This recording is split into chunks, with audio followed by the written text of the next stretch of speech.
त्या भ्रष्टाचारामुळे तो मजबूत पुतळा बनू शकला नाही आणि म्हणून पडला।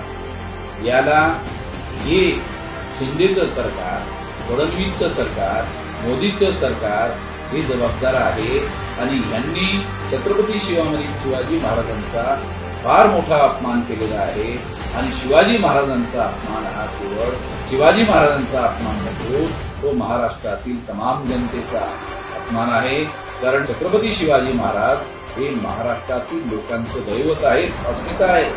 ह्या अन्यायाच्या प्रित्यर्थ भारत मुक्ती मोर्चा व संभाजी ब्रिगेड यांच्या संयुक्त विद्यमाने शिव सन्मान परिषद 15 सप्टेंबर 2024 ला पुण्यामध्ये आयोजित करण्यात आलेली आहे। त्यासाठी तमाम महाराष्ट्रातील जनतेने मोठ्या संख्येने भरभरून पाठिंबा द्यावा अशी अपेक्षा।